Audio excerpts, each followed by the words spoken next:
Hello there, my dear viewer.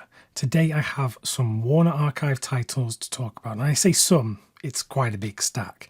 We have some great films and television series to talk about. And if you're not familiar with Warner Archive, they are a team within Warner Brothers who have access to the Warner Archive, the film vaults. And from within these vaults, they take films and television series, restore them, remaster them, and bring them to Blu-ray. These are all US releases, although Warner Archive have now started releasing in the UK as well. But the good news is if you import Warner Archive discs from the US, no matter where you are in the world, they don't tend to region lock their discs.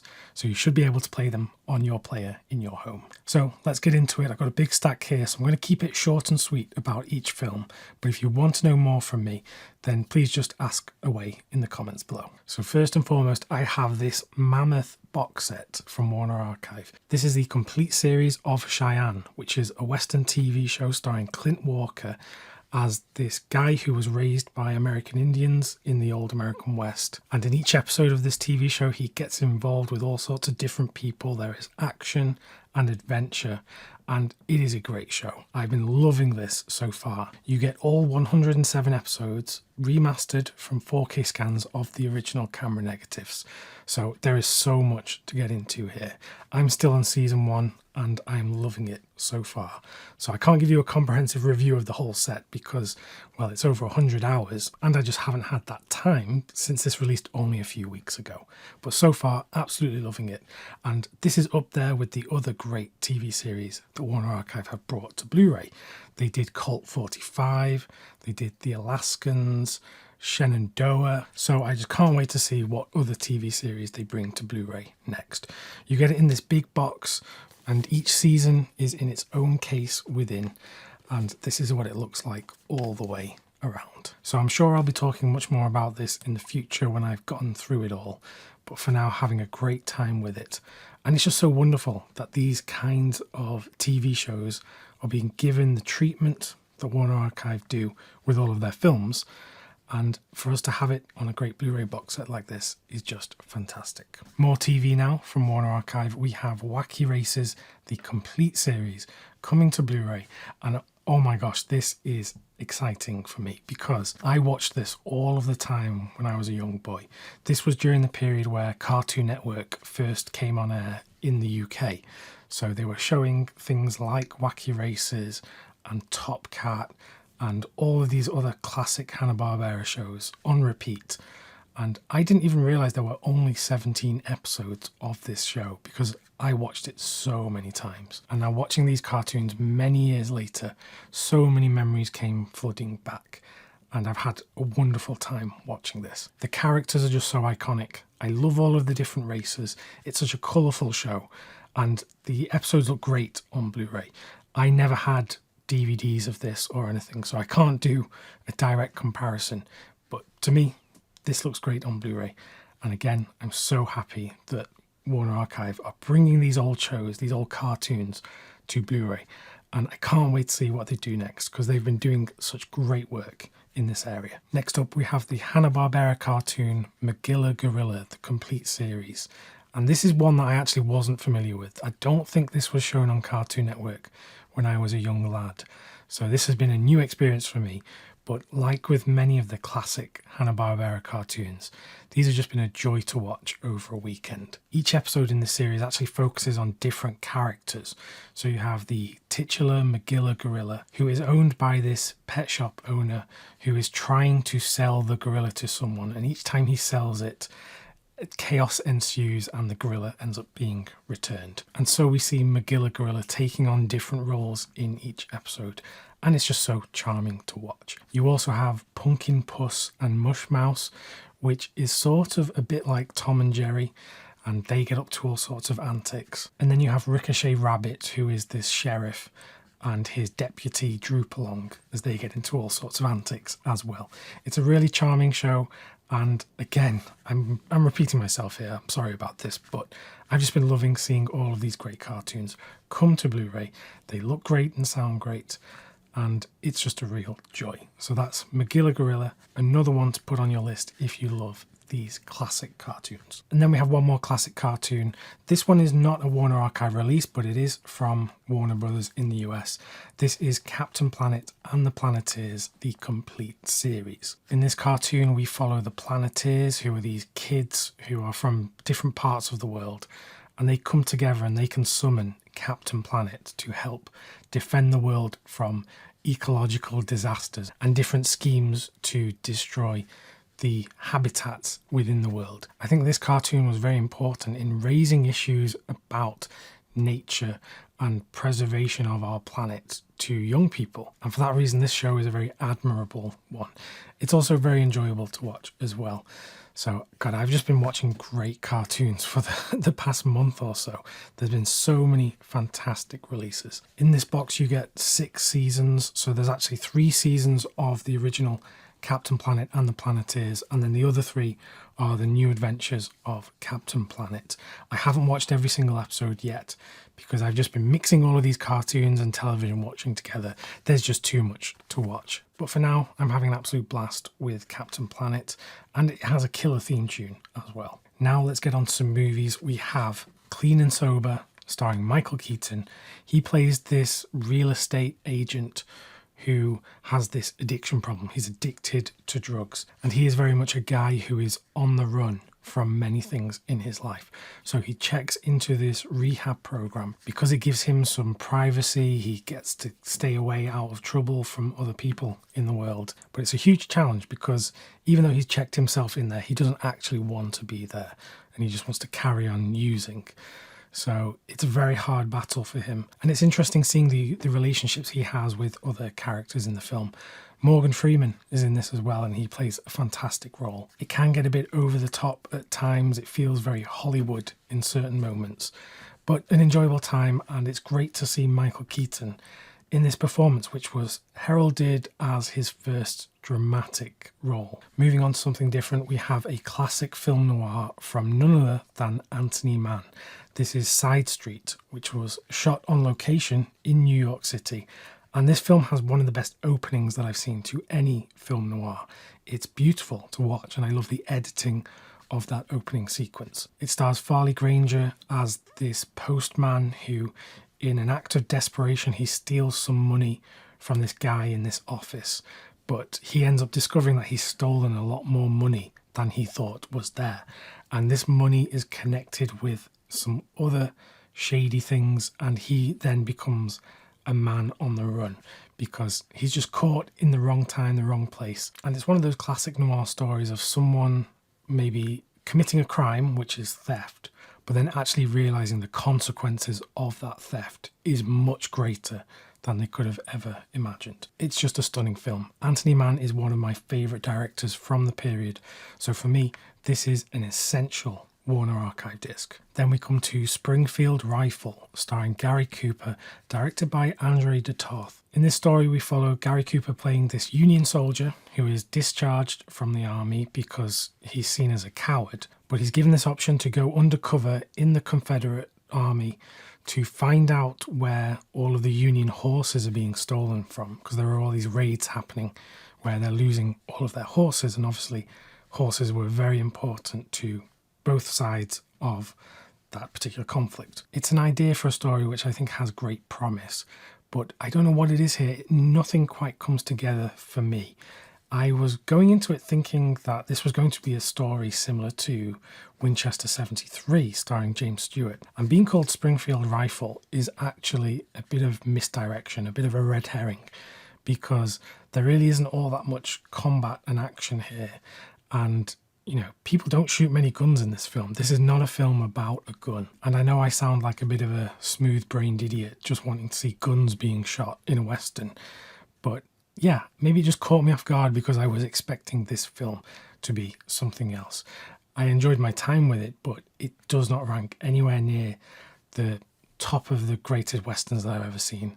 And even the other Westerns from Andre de Toth, this one is not one of the best. With all of that said, I do love seeing Gary Cooper in a Western, and Warner have done a great job bringing this to Blu-ray. Then we come to Lili, a technicolor musical directed by Charles Walters, and this stars Leslie Caron as Lili, who is this young girl who joins this carnival where she falls in love with the magician. But there's someone else in the carnival that has his eye for her, the puppeteer. This puppeteer is not able to communicate properly with her, and he can only express himself through his puppets. There's a great sequence in here where she's dancing with the puppets, and I think that is probably the highlight of this film. It's a bit of a weird musical from the period, but if you are a fan of musicals, these technical musicals, then I think you'll have a great time with this one. Then we come to Hitman, directed by George Armitage, who we know from Grosse Pointe Blank and Miami Blues. Here he's directing a blaxploitation remake of Get Carter, the film with Michael Caine. And the film is basically what I've just described. It is a blaxploitation remake of Get Carter. There really isn't much more to it. But you do have these great performances with Bernie Casey and Pam Grier.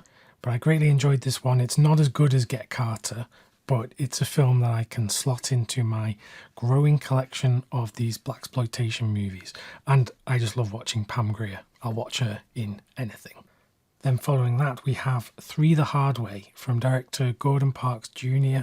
He made this film after he made Superfly, which is an iconic film. I think that's also released by Warner Archive. In this story, we follow these three guys who go on this mission to stop these white supremacists after they kidnap one of these three guys' wives. And while they're trying to get his wife back, these three guys realize that the neo-Nazis are trying to release this poison into the water supply that only kills black people. So yeah, pretty crazy stuff in this film.